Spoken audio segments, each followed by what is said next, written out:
জামায়াত ইসলামের আমির ডাক্তার শফিকুর রহমান ও এনসিপির আহ্বায়ক নাহিদ ইসলামের সাথে বাসায় গিয়ে সৌজন্য সাক্ষাৎ করেছেন বিএনপি চেয়ারম্যান তারেক রহমান। দেশে যাতে মৌলিক গুণগত পরিবর্তন আসে সে বিষয়ে কথা হয়েছে বলে জানানো হয় জামায়াতের পক্ষ থেকে। জামায়াত সরকারের অংশ হবে না বলেনও তারা তবে অন্যদিকে এনসিপির পক্ষ থেকে জানানো হয়েছে রাজনৈতিক বক্তব্য পৃথক হলেও বাংলাদেশ প্রশ্নে একসাথে কাজ করার বিষয়ে আলোচনা হয়েছে বিএনপি চেয়ারম্যানের সাথে। হাসান মাহমুদ জানাচ্ছেন বিস্তারিত। দেশের রাজনীতিতে সৌহার্দ্য আর সুন্দরের সূচনা হলো বিরোধী জোটের নেতাদের বাসায় বিএনপি চেয়ারম্যান তারেক রহমানের আগমনকে ঘিরে। দেশের রাজনীতি যখন কাদা ছোড়াছড়ি আর বিরোধী পক্ষের সাথে সংঘাত সংঘর্ষের, সেখানে এই সৌজন্য নতুন রাজনীতির পালে দিল নবলগ্নের হাওয়া। সন্ধ্যায় জামাতে ইসলামের আমির ডাক্তার শফিকুর রহমানের বসুন্ধরা আবাসিক এলাকার বাসায় যান তারেক রহমান। সঙ্গে ছিলেন দলের মহাসচিবও। ফুলেল শুভেচ্ছা বিনিময়ের পর সৌজন্য আলোচনা হয় বেশ কিছু সময়। পরে এ নিয়ে বিএনপির পক্ষ থেকে সাংবাদিকদের ব্রিফ না করলেও জামায়াতের পক্ষ থেকে বলা হয় রাজনীতির গুণগত পরিবর্তনের বিষয়ে আলোচনা হয়েছে।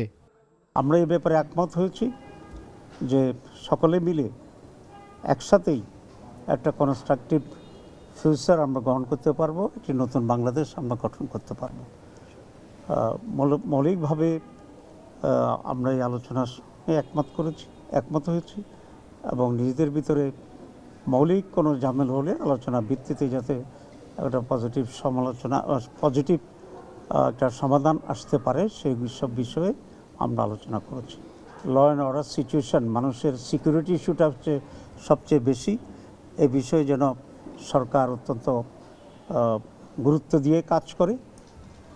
এরপরে ইকোনমির ব্যাপারে আমরা কথা বলেছি এবং বিশেষ করে জনগণের যে মৌলিক যে প্রয়োজনগুলো আছে, খাদ্য, বাসস্থান, এডুকেশন, এসব বিবেকীয় অগ্রাধিকার পদ্ধতিতে যেন সরকার কাজে করে।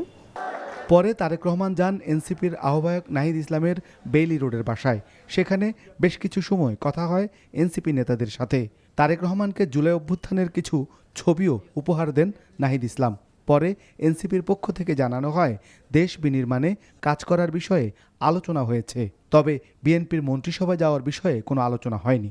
বাংলাদেশের সকল রাজনৈতিক দল আমরা একত্রিত থেকে একসাথে আমরা বাংলাদেশের প্রশ্নে আমরা সিদ্ধান্তগুলো গ্রহণ করতে পারবো।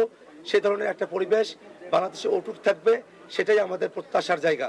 কৃষিক্ষেত্র, শিক্ষা, শিল্প, বাণিজ্য এবং অন্যান্য যে বিষয়গুলো রয়েছে সেই বিষয়গুলোতে আমরা কিভাবে পারস্পরিক সম্পর্কের ভিত্তিতে পলিসি ডায়ালগের মধ্য দিয়ে বাংলাদেশ রাষ্ট্রটিকে সামনের দিকে অগ্রসর করতে পারি, সেই বিষয়গুলো নিয়ে আমাদের কথা হয়েছে। পলিটিক্যাল যে বিভিন্ন বিষয়বস্তুগুলো থাকে সেই রকম কোনো বিষয়বস্তু নিয়ে আজকে আমাদের মধ্যে কোনো আলোচনা হয়নি। নির্বাচন পরবর্তী রাজনৈতিক সহিংসতার বিষয়েও তারেক রহমানকে অবহিত করেন এনসিপি নেতারা। সে বিষয়ে ইতিবাচক আশ্বাসও দেন BNP chairman. Hasan Mahmud, NTV news, Dhaka.